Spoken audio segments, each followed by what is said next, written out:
Descubriendo.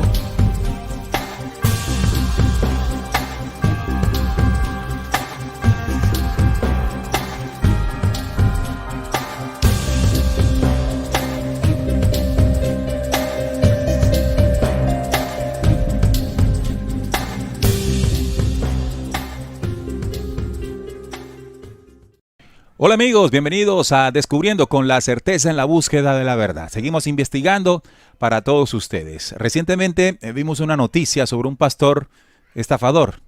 Vamos a ver qué dice esta noticia. Pastor estafó a creyentes con una millonaria suma y todo porque Dios se lo pidió.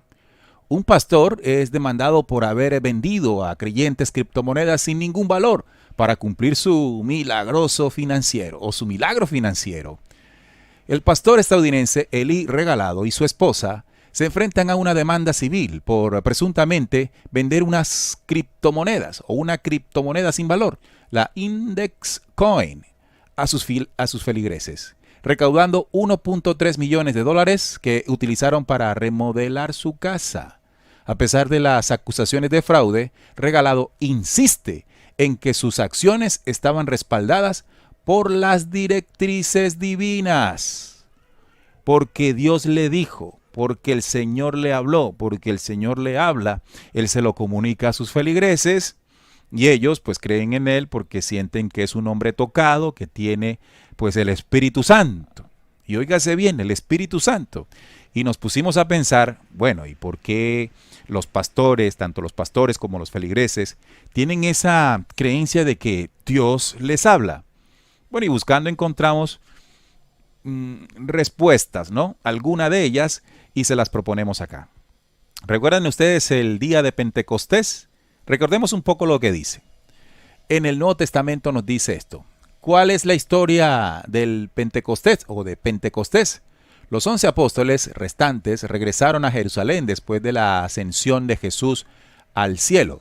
Esto está en Hechos 1:14 y dice: todos ellos perseveraban unánimemente en la oración, junto con algunas mujeres y con María, la madre de Jesús, y sus hermanos.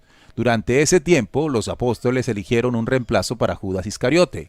Echaron suerte entre dos hombres, y la suerte cayó sobre Matías.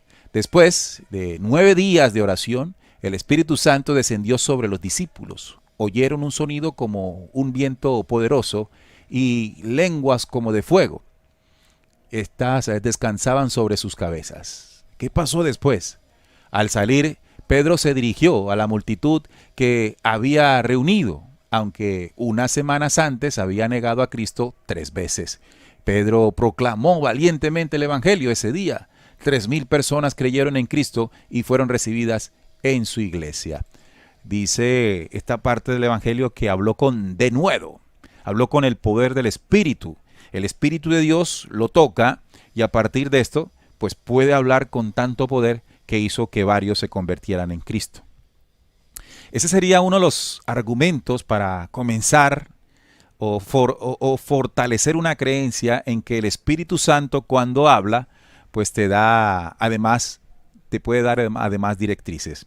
Pero esto también se sustenta en lo que a nivel religioso también se le llama el anterior o el primer día de Pentecostés, ya en el Antiguo Testamento. Miren lo que dice aquí. Pentecostés en el Antiguo Testamento. El fondo histórico de la celebración se basa en la fiesta semanal judía llamada Shavuot, o fiesta de las semanas, durante la cual se celebra el 50º día de la aparición de Dios en el monte Sinaí. La aparición de Dios en el monte Sinaí, por lo tanto, en el día de Pentecostés también se celebra la entrega de la ley y los mandamientos al pueblo de Israel. Este evento lo que nos está diciendo es cómo Dios, o lo que la gente cree es Dios, o que es Dios en el Antiguo Testamento, Jehová, se comunicaba, hablaba, se comunicaba cara a cara, como también es mencionado en textos y versículos del Antiguo Testamento. Cara a cara habló Jehová a Moisés allí en el monte. Entonces, este diálogo de este ser llamado Jehová, que todos creen que es Dios, aquí hemos investigado y hemos denunciado que no lo es un ser extraterreno que solo se hizo pasar por Dios, un ser corpóreo que algunos dicen que es de naturaleza reptiliana. Bueno, tuvo un contacto con Moisés, hablaba cara a cara, le daba instrucciones a Moisés que luego éste replicaba a su pueblo. Entonces, este modelo de comunicación fue creando la idea de que Dios o el Creador se puede comunicar con los seres humanos y a través de esta comunicación darle mensajes, directrices, leyes o mandamientos. Entonces, uniendo este, entre comillas, Pentecostés del Antiguo Testamento y uniéndolo con el Pentecostés de Hechos de los Apóstoles, donde aparentemente el Espíritu de Dios toca a los discípulos y estos pueden hablar con ese poder del Espíritu Santo y convertir a muchos. Estos argumentos han quedado solidificados en la conciencia o en la inconsciencia humana, haciéndole creer a muchos de que Dios se comunica con los seres humanos y da instrucciones, y quien recibe estos comunicados es especial y hay que seguirle simplemente.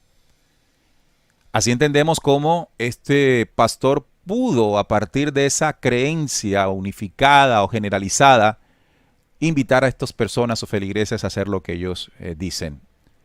Recuerdo también, en un grupo en el que estaba, el líder de ese personaje decía recibir mensajes de Miguel, directamente de Miguel. Y en una oportunidad apareció un negocio también de la compra de unos títulos que invitó a la gente del grupo a comprar porque entendía a través del comunicado que le habían dado a Miguel que esa era la plata que necesitaban para comprar remanentes, tierras y enviar mensajeros para buscar a los 144,000 en toda la tierra. Pero luego también resultó ser una gran estafa dentro de ese grupo. Entonces, ¿por qué la gente en esta iglesia, por qué la gente en este grupo asume que cuando su líder le habla y le dice que recibió un mensaje, pues le cree sin, digamos, dudarlo? Bueno, porque se tiene, como dije ya, se tiene la creencia de que hay una comunicación directa de ese Dios o de Miguel o de cualquier otro para con los seres humanos. Cosa que ha servido para la manipulación constante y permanente. Pero bueno, el primer ejemplo en el tema de Pentecostés del Antiguo Testamento, pues es claro entender que hay una comunicación no del Creador, sino de una entidad biológica extraterrena, directamente cara a cara, con un personaje que es su contactado. Evidentemente hay un diálogo, pero no de lo que la gente cree que es Dios. Imagínense, y ahí comienza a derribarse un castillo de naipes y de mentiras. Y la segunda, ¿cómo es esto de que luego de la oración ellos recibieron el poder del Espíritu y pudieron hablar con tremenda potencia para transformar a muchos al cristianismo? Bueno, es sencillo, no lo llevemos a lo estrambótico, no lo llevemos a lo sensacionalista o a lo religioso. Más bien entendamos que cuando el ser humano se interioriza, cuando logra conexión interior con la parte más tranquila o más divina o las frecuencias más elevadas que hay dentro de sí, naturalmente, pues puede encontrarse con la sabiduría que porta o que portamos todos desde la creación. Solo que la bulla de nuestra mente, la bulla alrededor, no nos deja centrarnos en muchas oportunidades. O dígame usted, ¿se ha llegado un momento de la vida en que ha tenido que reflexionar profundamente o viajar dentro de sí y ahí encontrar respuestas de sabiduría que le han servido para corregir el camino o para tomar decisiones un poco más acertadas, sobre todo cuando se trata de la elevación del espíritu? Claro que sí, ¿verdad? Lo hemos hecho.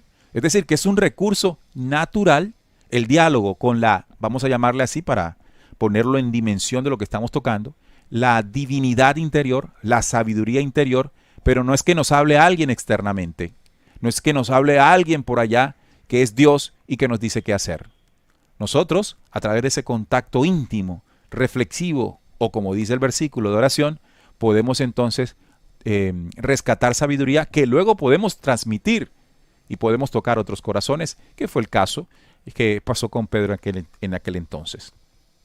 Ahora bien, hay que separar esto con los contactos, por ejemplo, que han recibido mensajes desde las estrellas. Uno muy cercano a la investigación nuestra, Enrique Castillo. Enrique Castillo fue contactado, recibía además mensajes telepáticos, voces que llegaban precisamente a su mente para redactar un mensaje que se les había contado. Pero aquí no se puede decir que fue Dios hablándole, no, no. Seres venidos de otras latitudes del universo que tienen como propósito transmitir información a través de contactos, contactos directos en los que precisamente se entrega este conocimiento. Así que analizando de esta manera esta situación, podemos nosotros blindarnos de la manipulación en la que ha caído gran parte de la humanidad por creer que Dios le habla solo a algunos. El Creador nos habla a todos y la mejor y primera comunicación que tenemos todos con el Creador es el pálpito de nuestro corazón. Recordemos que este diástole y sístole es, digamos, ejercitado, es vivo dentro de nosotros porque esto nos conecta con los grandes palpitares de la creación.